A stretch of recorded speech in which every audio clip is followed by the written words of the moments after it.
할렐루야, 성도 여러분 반갑습니다. 수요 성경 공부 시간입니다. 오늘 본문은 마가복음 10장 23절에서 31절입니다. 슬픈 기색을 하며 떠나간 관원에 대한 후기입니다. 주님은 부자가 하나님 나라에 들어가기가 심히 어렵다고 말씀하셨습니다. 그 청년 관원의 뒷모습을 보면서 하신 말씀이죠. 이 말을 듣고 제자들은 크게 놀랍니다. 왜입니까? 부자는 하나님의 축복으로 알았습니다. 아브라함도 이삭도 야곱도 욥도 부자였습니다. 그것은 하나님의 축복이었습니다. 또한 그들은 모두 신실한 하나님의 종들이었습니다. 그렇다면 천국에 들어가지 못하는 부자는 어떤 사람입니까? 그는 필시 하나님께 합당치 못한 사람일 것입니다. 그런 점에서 부자는 불리한 조건이라는 뜻입니다. 만약 그가 신실한 종이라면 천국에 합당하겠지만 조금 전 부자 청년 관원처럼 천국의 가치에 부합하게 재물을 쓸 줄 모르는 사람이라면 그는 천국에 들어가기에 심히 부족한 자라는 겁니다. 하이니 호프먼이라는 화가가 그리스도와 부자 청년이라는 그림을 그린 적이 있습니다. 조금 전까지 청년은 기세등등했습니다. 자신감이 넘쳐서 영생에 대해서 물었습니다. 그러나 그림 왼쪽에 늙고 가난한 사람들을 가리키는 주님의 모습이 그림에서 보입니다. 그런데 그 부자 청년은 주님과 눈을 마주치지 못합니다. 그의 낯빛은 수심으로 가득해졌습니다. 그는 가난한 자들을 외면하고 있습니다. 청년은 진정 이웃에 대한 참된 마음이 없습니다. 이웃사랑은 성경에서 하나님 사랑을 반영한다고 말씀합니다. 그가 있다고 믿었던 이 하나님의 사랑의 진정성이 무너지는 장면입니다. 하나님은 언제나 우리와 함께 하시기를 원하십니다. 축복하기를 원하십니다. 능력과 은혜를 주시기 원하십니다. 그러나 주님은 우리의 의사와 반해서 우리에게 능력을, 은혜를 주실 수 없습니다. 그러므로 관건은 나도 과연 하나님 편에 있는가입니다. 나도 하나님 편에 서 있다면 하나님의 은혜와 능력과 축복은 감당할 수 없을 만큼 채워집니다. 흘러넘치게 됩니다. 많은 경우에 우리의 의지가 닫혀 있고 우리의 마음이 좁아져 있고 우리 자신이 눈멀어져 있습니다. 만약 우리의 의지가 활짝 열리고 마음이 확장되고 영안이 열린다면 얼마나 주님은 우리와 함께 하실지 우리는 상상할 수 없습니다. 주님의 기준은 높습니다. 그리고 정확합니다. 아닌 것을 맞다고 할 수 없습니다. 사실이 이와 같을진데 제자들은 놀랍니다. 26절 그런즉 누가 구원을 얻을 수 있는가 묻습니다. 주님의 대답을 들어보십시오. 27절인데요. 사람으로는 알 수 없으되 하나님으로는 그렇지 아니하니 하나님으로서는 다 하실 수 있느니라. 과연 인간 구원의 주도권은 주님께 있습니다. 주님께서 은혜를 주실 때 우리는 깨달을 수 있고요. 사실 누군가가 마음의 문을 활짝 열기만 하면 주님은 그 어떤 은혜라도 부어주실 준비가 되어 있으신 것이 성경의 가르침입니다. 주님은 우리에게 자유의지를 주셨습니다. 주님은 우리를 로봇으로 만들지 않으셔서 버튼만 누르면 주님의 뜻대로 움직일 수 있는 그런 기계처럼 만들지 않았습니다. 우리는 자유의지로 무엇이든지 선택할 수 있는 자유롭고 창조적인 존재로 우리를 만드셨습니다. 여러분, 우리는 무엇을 선택해야 합니까? 하나님의 길을 선택하시기 바랍니다. 인간이 자신의 의지로 하나님을 택한다는 것은 정말 기적 중의 기적입니다. 굉장한 일입니다. 우리가 구원의 길로 들어설 때 우리의 자발적인 의지로 선택하게 되는 겁니다. 당연히 하나님께서 크신 은혜를 부어주신 결과죠. 그런데 어디 구원뿐입니까?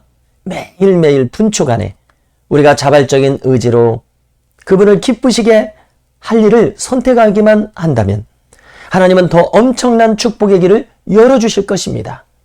여러분, 정녕 우리의 싸움은 이겨놓고 하는 싸움입니다. 보장된 싸움을 싸웁니다. 우리 모두가 자원하여 마음을 들임으로써 우리를 향해 얼마든지 주시고자 하시는 그 축복의 문이 영육간에 활짝 열리시기를 축원합니다. 조금 전에 주님은 하나님으로서는 다 하실 수가 있다고 하셨죠. 정말 저 요지부동인 이 부자 청년의 마음도 하나님께서 은혜를 주시면 얼마든지 깨질 수 있습니다.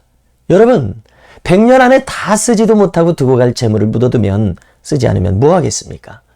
하나님께서 은혜를 부어주시면 저 부자 청년도 자신이 청지기에 불과함을 깨달을 것입니다.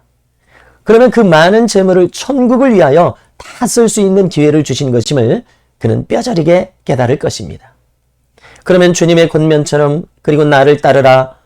그리하면 하늘에서 보화가 내게 있으리라.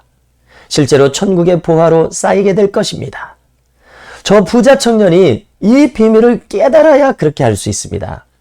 주 313년 18세의 이집트의 안톤이라는 청년이 이 비밀을 깨달았습니다.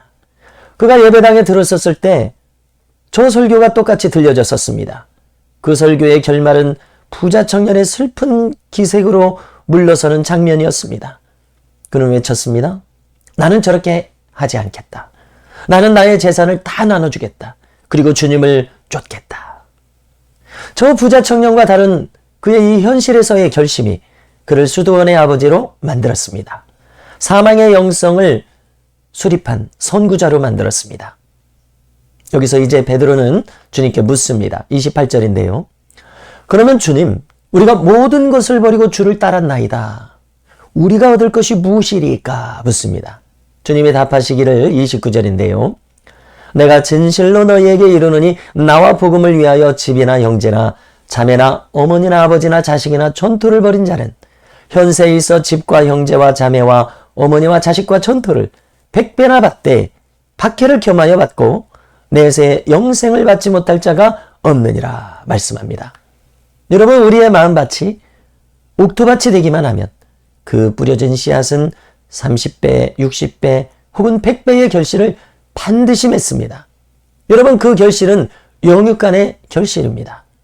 집이나 형제나 자매나 부모나 재산을 버린 자, 곧 심는 자는 현재에서 각각을 100배나 받습니다. 물론 박해도 따른다고 하십니다. 그리고 내세의 영생을 받지 못하는 자가 없다고 하십니다. 여러분, 영생이라고 하는 내세에 얻을 유업의 총칭입니다. 여기에는 많은 것이 있습니다. 여러분, 현세에 받는데 내세에 받지 않겠습니까? 하늘의 보화가 여기에 포함됩니다. 그리고 영생입니다. 여러분, 영생은 하나님의 약속의 모든 것입니다. 영생은 결코 작은 것이 아닙니다. 우리가 결코 가벼이 여겨서는 안 됩니다. 여러분, 어쩌면 우리의 이성과 예측이 담을 수 없는 엄청난 것이 영생에 담겨 있다는 것을 우리는 반드시 잊지 않아야 합니다. 성도 여러분, 조지 밀러를 다 아실 것입니다. 그는 정녕 여기에 부합한 자가 아닙니까? 여러분, 단지 100년에 못 미치는 삶과 영생을 우리가 어찌 비교하겠습니까? 사실상 우리에게 모든 것을 주시는 것이 바로 영생입니다. 그것을 어찌 이 짧은 기간에 지상의 것들과 비교할 수 있겠습니까? 여러분, 최우선의 것을 위해서 우리가 양보하게 되는 이 지상의 것들에 어찌 비교할 수 있겠습니까? 여러분, 우리 모두가 이 비밀을 깊이 깨달으시기를 축원합니다. 우리가 이 비밀을 알기만 한다면 우리의 인생은 결코 전과 같을 수 없습니다. 이 큰 비밀을 깨닫기만 한다면 얼마나 엄청난 복된 인생이 우리에게 펼쳐지겠습니까? 이것이 얼마나 결정적인 것인지 주님의 말씀이 더더욱 우리의 열심을 일으킨다고 생각합니다. 31절인데요. 그러나 먼저 된 자로서 나중되고 나중된 자로서 먼저 될 자가 많으니라. 저와 이 내용을 함께 하시는 성도 여러분들께서 먼저 된 자로서 결코 나중된 자의 자리로 떨어지지 않으시기를 축원합니다. 또한 나중된 자로서 먼저 될 수 있는 은혜가 임하시기를 또한 축원합니다. 여러분, 우리가 이 길에 서 있을 때에야 우리는 항상 기뻐하고 쉬지 않고 기도하며 범사에 감사할 것입니다. 이것이 우리를 향하신 주님의 뜻이라고 하지 않으셨습니까? 여러분, 오늘은 이상으로 마치겠습니다. 100배의 축복이 우리 모두에게 임하시기를 주님의 이름으로 축원합니다. 감사합니다.